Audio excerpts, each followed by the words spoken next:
My wife Diane is a thin, blue-eyed, freckled, fair-skinned, natural blonde. She had cheated on me once before we were married when we were dating in college. I had forgiven her. Since the beginning of the year, I noticed some attitude changes that matched Diane's attitude while cheating in college. Then came a decrease in our intimacy. I started having serious concerns about the faithfulness of my wife.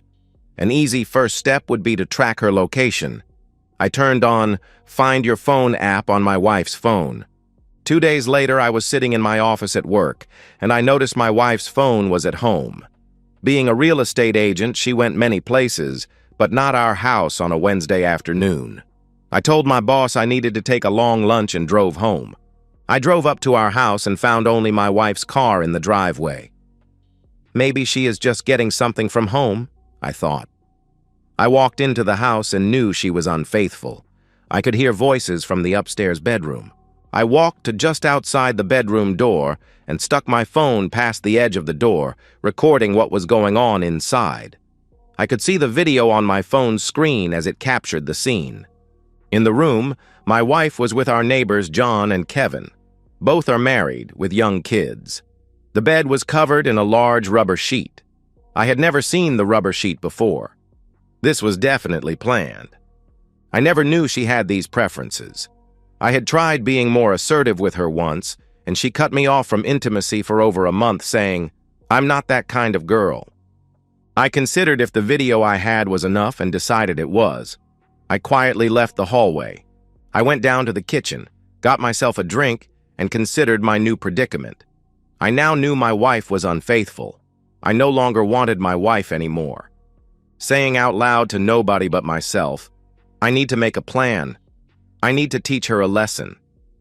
Standing in the kitchen, pondering, I had a thought and told myself out loud, yeah, that's exactly what I am going to do. I went to the refrigerator and took out all but one bottle of wine and put them into the kitchen cabinet. I grabbed 2 of her sleeping tablets from her purse on the kitchen table, ground them up, and put them into the only bottle of wine I had left in the fridge. Back inside, I grabbed my laptop and sat at the dining room table. I paused to listen to what was happening upstairs. From the sounds, they were continuing their activities. I went online and took Diane off my medical, will, and life insurance. I split our finances. I downloaded some do-it-yourself divorce forms for my state and began filling them out. Sometime later, I heard the upstairs shower start. They were in there for over an hour. Our stairs end in front of our front door, which is directly across from our dining room. When all 3 came downstairs, I said, "You guys are so caught. I sent your video to your wives. Have fun with your divorces." They all froze in shock on the stair landing. John was the first to recover. He yelled, "What did you do?" John has 2 inches on me and 20 pounds, though mostly fat. "I ended your marriage just like you did mine." "I'm going to hurt you," he screamed. Before John could grow enough courage to act on his threat, I stood up and grabbed 2 carving knives I had hidden under a table napkin. I stepped forward to within a few feet of the trio with a knife in each hand. Staring only at John, I said, "You feel the same way, Kevin?" "No, man. I don't want any part of this." "Then leave. There's the door." I pointed at the door with the knife in my left hand, while staring only at John. Kevin bolted out the door. "There goes your backup, John. Now there is just you and me. I never liked you, John. I always knew you were a lying, backstabbing piece of trash. You never liked me because I know what you really are." John seething at me. "I'm going to take that knife away from you and hurt you." I stepped closer, pointing a knife at his face. "Go ahead. Make your move. When you try to grab the knife in your face, I am going to sink the other 8-inch carving knife straight into your fat belly. Or maybe you're too slow, and I will bury this one in your left eye first." John stared at me with hatred in his eyes. "Come on, tough guy. I'm looking forward to feeling my knife sinking into you." I smiled menacingly at him. "Come on, big man. I can't wait to harm you. I so want to hurt you right now. I'll give you some incentive. I'm going to talk to your wife after this, since she has always liked me better than you. especially now that I know I have a much better personality to offer. I knew he was jealous of the friendly intimacy his wife and I shared, and the personality remark just felt good because it was true. John's face turned more red. "What's wrong, tough guy? You are always telling everyone how tough you are, how you would never back down from a fight. Well, here's your chance." I quickly moved forward, poking the knife towards his face. John flinched away. If he hadn't, he would be minus a left eye. John's look changed. After almost losing an eye, John realized I was very serious. I could tell because of the fear in his eyes and the moisture running down his legs. Staring at John as he finished embarrassing himself, I knew he would do nothing but talk. I said in a condescending voice, "John, you're making a mess on my floor. Get out of my house." "Forget you!" Logically, he screamed and ran out the door. Watching him run down the street, I said out loud to no one in particular, "Pity, I really hate John. I really wanted to watch him suffer on the floor." Diane looked pale and frightened. Closing the front door and turning to Diane, I cheerfully said, "Come on, dear. Let's have a chat. Be careful. Don't step in tough guy's mess." I sat back down in my chair at the dining room table and put the 2 knives back under the table napkin. I motioned to Diane to sit across from me, and she quickly scurried to the chair. Visibly shaking from what I had done to John, Diane said in a contrite voice, "I'm so sorry." While looking through the papers in front of me, I said in my normal voice, "Yes, you are. You are a very sorry excuse for a person." Before Diane could come up with another stupid excuse, I pushed some papers across the table so Diane could see them. "I have filled out these online divorce papers. This is a no-fault state, so we will split everything 50-50. I will give you the house and I will keep my 401k. I have already moved my half of the bank account and savings account into my own account. I paid off the balance of the credit cards and canceled them. I want you out of my life as fast I can, so I am being fair to make this divorce quick as possible, but there will be no alimony." Though still shaking, all contriteness disappeared. "No way, I know my rights. You make way more. I want alimony and the house." "Would you like to see the video that your parents, family, and friends will see? In fact, I think any future boyfriends you ever date may get a copy. So much for you marrying the future, rich bank account of your dreams." I showed her my phone screen, where I had paused the video showing her with the neighbors. "That's blackmail," she cried. "It's not my fault John's or Kevin's wives sent out the video I sent them. They must truly hate you for breaking up their families." I pointed at the papers in front of her and said, "Sign them. It's the best deal you're going to get, and the longer you take, the more likely the video goes public." She looked them over and signed where I had marked. "Good. I will file these today. I am moving out, so I will be in and out the next few days. I have already called into my work to take the rest of the week off. So, if you don't mind, please just leave me alone while I get out of here." "I'm not letting you take whatever you want. I'm watching you." "Fine. Your choice." With that, I got up and left the house to file the papers with the courthouse. When I got back to the house with a small rental van, Diane was sitting on the couch, with a glass of wine in her hand. She was dressed inappropriately. "I have my phone recording video, so you may want to change your clothes." She smiled at me and made a provocative gesture. "Don't you still love me?" I did not answer, even though I so wanted to. I wanted to make a smart remark about her appearance, but the silent treatment was really making her angry, so I stayed quiet. "You know you'll miss me?" I stared at her for a moment, looking like I smelled something nasty. Then, without a word, I walked up to our bedroom and started packing my clothes. She followed me in and laid on the bed.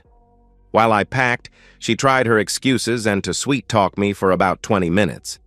She began trying to flirt and said, "I miss you. Come back to me." After I failed to respond to anything she said or even look directly at her, she slid off the bed when my back was to her and began pressing against my back. "Come on, baby, I'll treat you better." She reached around and tried to embrace me, but found me completely unresponsive. My anger and disgust was thankfully overriding any other feelings. She finally realized I wasn't going to talk and her behavior was not affecting me. She let go and walked to the bedroom door. She stopped at the door and yelled at me, "Maybe if you were better as a husband, I wouldn't have to be with other men." I didn't pause packing or even glance at her. In all the years we had been together, I had always responded to her advances. Not being able to get a response from me verbally or emotionally really angered her. Diane stormed off downstairs, yelling at me as she went. "If you had been a better husband, I wouldn't have strayed.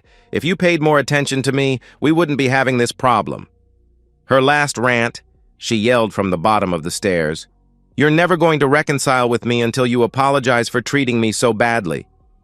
I thought to myself, wow, what a train wreck.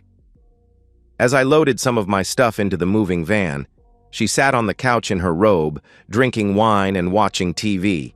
She pretended not to notice me. About an hour later, as I was carrying a box past the living room, I saw Diane was asleep. I walked into the kitchen and examined the bottle of wine. It was almost empty. I walked over to Diane and gave her a nudge. She was asleep. I yelled her name in her ear. No response. Feeling pleased with myself, I smiled and said out loud, "I love it when a plan comes together." I slid her wedding ring off her finger and put it in my pocket. I set her phone to airplane mode and put it into a kitchen drawer. I closed all the blinds in the house. I covered the inside of the front door, which had glass in it, with a black blanket I had purchased when I was out earlier. I covered the windows and the garage doors as well. I also disconnected the front doorbell. I spent the rest of the evening boxing up everything I wanted from the house, including her expensive jewelry and her precious kitchen utensils and appliances. I did these first, in case things did not go as planned.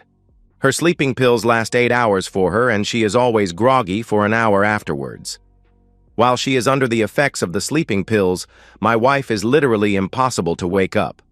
So, I crushed another of her sleeping pills and sprinkled the powder into her open mouth.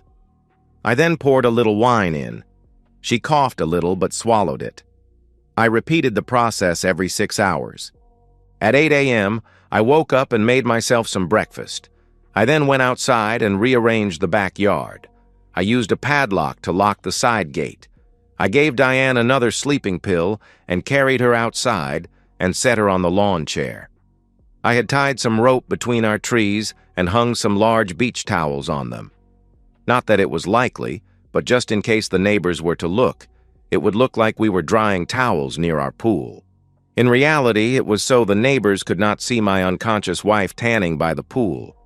I continued packing the van throughout the day, putting stuff into a storage unit and personal items in my extended stay motel room. Every 6 hours, I gave Diane another sleeping tablet. About every hour, I also adjusted her chair, so she was not in the shade from the hanging towels and to make sure she was pointed towards the sun. We didn't want an uneven tan. Around noon, someone began beating on our front door. I peeked out from our front window. It was Kevin's and John's wife. I heard them yelling, "Come on out here, you homewrecker! I'm gonna hurt you! You can't hide forever, you terrible person!" I had rented the small moving van so it would fit in the garage. I saw them try to go in through the side fence. Luckily, they did not climb over the gate. The black blanket gave the impression that the house and garage were completely dark. Since the house seemed deserted, they both left after about 5 minutes. By the end of the day, Diane was red as a lobster. After sunset, I brought Diane into the house and put her on the couch. I turned on the ceiling fan to keep her cool. I set my alarm again to wake me every 6 hours so I could keep her unconscious. Friday morning at 9 a.m., I carried Diane back out to her lawn chair. Surprisingly, around 1 p.m., the pain from the sun actually woke Diane up. I watched her stagger in through the back door. "Diane, what happened to you? You are so sunburned. Here, lay on the couch and drink this water." I laid her down on the couch and gave her some water I had ready. The water had a sleeping pill in it. After she fell back asleep, I carried her back out to her lawn chair. I then went back into the house and emptied 2 bottles of wine and thoroughly washed out the laced bottle of wine and the water glass she drank from. After sunset, I carried Diane back into the house and put her on the couch. I could feel the heat coming off her body. She was already starting to blister from the sun. It had been 2 clear, beautiful, hot, sunny days. I let the sedative wear off. I removed all the blanket coverings, opened all the blinds in the house, removed the padlock from the side gate, and I removed the rope and towels from the backyard. At 8 p.m., I poked Diane in her sunburned belly. She didn't wake up. I tried again an hour later. Diane woke up screaming, "Don't touch me!" "Diane, I need to take you to the hospital. You fell asleep in the sun and got badly sunburned." "Where am I? I hurt." Diane was very groggy. "My God, Diane, I have to get you to the hospital. You look horrible. Your face is all swollen." Diane gingerly put on her robe, and I drove her to the hospital. I had to carry her to the car. The bottom of her feet were too sunburned for her to walk.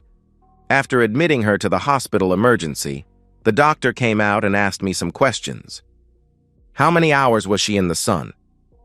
"I don't know. I recently moved out. Luckily, I had to go back home to get some items when I found her on the couch. I think she got drunk and fell asleep in the sun all day." "Do you think she will be all right?" "Yes, but we won't know the full extent of the damage until we can get the swelling down." "How bad is it?" I asked. "She has 2nd-degree burns over the entire front of her body. She may even have some 3rd-degree burns on some parts. She has sun poisoning, so we are hydrating her to get the fever and swelling down. I will update you when I know more." After the doctor left, I peeked in on Diane. They had burn gauze over the front of her entire body. There was a gauze pad over her lower body. I had made sure her legs were spread and always pointed at the sun. A pretty nurse came up and asked me some questions. "Are you the husband?" "Ex-husband," I replied. "Well, can you provide her insurance information?" "Nope, I dropped her from my insurance. I don't think she has any other. You will need to ask her when she wakes up." I abruptly turned on her and left the hospital. The next day, 2 police officers showed up at our house while I was packing. One officer asked questions, while the other officer looked around our downstairs and backyard. He spent most of his time looking in the kitchen and laundry room. "Can we ask you some questions about your wife's sunburn, which put her in the hospital?" "You mean my soon-to-be ex-wife, Diane?" "We're divorcing." "I see. Can you tell me when you last saw your wife not sunburned?" "That would be Thursday. I came by a few times to get my stuff. She was sitting on the couch." "Could you tell if she had been tanning on Thursday?" "Yes. She had a nice red tint all over her body," I replied. "What time was that?" "Around 8 p.m. "How were you able to determine the extent of her tan?" "She was undressed. I caught her on Wednesday being unfaithful with my 2 neighbors, and she was trying to persuade me not to divorce her," I replied. "I see. When did you next see her?" "I saw her Friday morning when I came by to get some of my stuff." "Was she tanning then?" "Yes. She came inside when she saw me inside the house. She was undressed, drunk, and feeling sorry for herself. She again tried to persuade me and got mad when I declined. I got my stuff and left. She was back out laying in the sun when I was leaving. She had a bottle of wine with her." "Does your wife normally drink much?" "She usually drinks a couple glasses of wine while she lays out in the sun. When I found her Friday night, there were 3 empty bottles on the counter. She normally doesn't go through 3 bottles unless she is sunbathing with her friends. But she does drink more when she is depressed. And she was definitely depressed knowing I won't stay married to someone unfaithful." "Can you give us the names of the friends she normally sunbathes with?"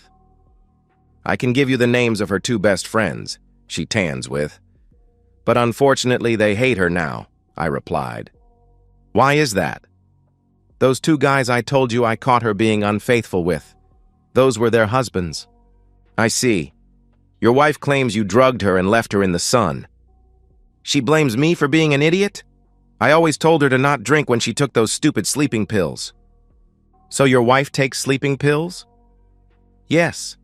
She has a prescription from her doctor. She takes them like candy when she wants to sleep, is depressed, or in pain. Honestly, she likes to take them and drink. They make her higher than a kite. I see. Well, thank you for talking with us. As they were turning, I gave them my best puzzled expression. I thought it was a nice touch, and I was honestly curious what they were thinking. Honesty is always the best policy with the police. As soon as the police left, I traded my small moving van for a large moving van.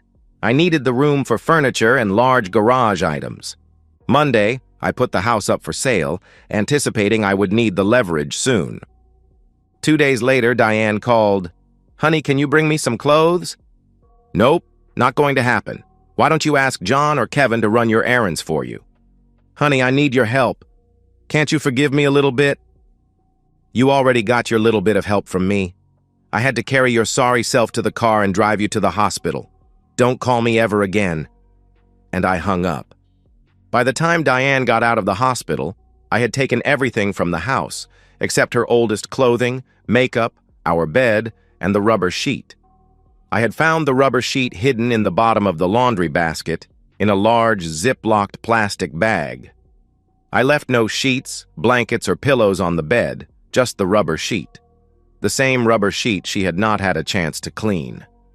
I'm sure the room was rather fragrant by time she got home, especially since I turned off the central air in the house before I left. Nice and toasty for my sunburned wife's return. I stored what I wanted in a rental storage unit. Anything I didn't want, or Diane would want in the divorce, I sold in a resale shop or threw away. I burned the entire wedding album, deleted all the digital copies, and burned her wedding dress. We both hired lawyers, and I communicated exclusively through them. Diane sent me hundreds of texts and emails, mostly apologies, but quite a few threats, especially when she came home from the hospital and found I had cleaned out the place. Diane tried to fight the divorce papers she had signed. She needed money. She became a vampire, having to avoid the sun at all costs. Just the heat of the sun on her clothing caused her pain. Of course, she had to quit her job as a real estate agent. Who wants to be shown a house by a blistering person who has to avoid the sun? She claimed she had signed the divorce papers under duress, and I had stolen everything from the house. She also wanted alimony. Luckily, the house sold before we were divorced. When I threatened to hold up the sale of the house and not sign over the proceeds to her, she agreed to no longer contest the divorce. I knew she was desperate for money. A month after the divorce, after dark, there was pounding on my apartment door. Looking through the eye hole in the door, I saw it was my ex-wife. I had not spoken to her since I dropped her off at the hospital. She looked like she had been drinking. I knew this day would come. I opened the door, and she pushed her way into the apartment. "What do you want, Diane?" "I want a drink." "There is a bottle of wine in the fridge." She opened the refrigerator door, grabbed the open bottle of wine, and took a large swallow from it. She then grabbed a glass and filled it up, emptying the wine bottle. With her full glass of wine in hand, Diane sat down on my couch. With my most sarcastic tone, I said, "Why don't you make yourself at home?" "I will," Diane replied, just as sarcastically. She took off her light jacket and sat back down on my couch. She was wearing a tiny crop top that was basically a bikini. She had a cocky, entitled, arrogant look on her face that I had seen too many times. I sat down across from her. I looked at her with a hard look. She had many more wrinkles and dark moles on her face. Her skin had peeled heavily and was very uneven with white, red, and gray patches. She had no makeup on, so I guess her doctors must have told her that makeup could lead to infection. The biggest change was her nose. Now, her nose was noticeably bigger. Instead of a cute little nose, she had a bumpy, scarred mess. She also should have left the jacket on. Her body had more dark moles than her face, and the skin looked much worse.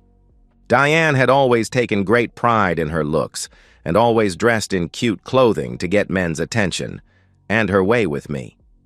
I knew Diane would be self-conscious about her looks. I guess part of the reason for this visit was an attempt to boost her self-esteem by getting some of that old tried-and-true adoration from me. I made no effort to hide my lack of interest for how she looked now. Diane visibly wilted under my gaze, and her cockiness evaporated. What did she expect? She is a narcissist who was used to getting whatever she wanted from men, with a cute smile and a shake of her body. The sunburn had aged her 25 years. Instead of 25 years of slowly losing attention from men, she had become invisible to men overnight, especially me. "What do you want, Diane?" With a warm smile, "I want you to give me another chance. Love is trust. I don't trust you. Instead of improving our relationship, you selfishly hid the exciting side of yourself from me and gave that part of you to others. No matter your reasons or what you say now, your actions say I was not worth the effort. It didn't take anything away from our relationship. I was still the same housewife I always was. You should have used that energy to add life to our relationship, not poison it." I knew Diane well enough to know she had come prepared with a well-rehearsed script. By the surprised look on her face, I had just derailed her opening dialogue. "What do you really want, Diane?" Her smile disappeared. "I want you to pay for my medical bills. You shouldn't have taken me off of your health care. We weren't officially divorced yet." Actually, that is how it is supposed to work in a divorce. We separate our finances and we no longer cohabitate. That is how it is done. Looking at me from under her new droopy eyelids. "You did this to me. You owe me. I'll go to the police if you don't help me." "Well, that won't work. The police came by months ago and questioned me. Since nothing has happened since then, or during our divorce hearing, no one believes your crazy story. I know you did this to me." "What?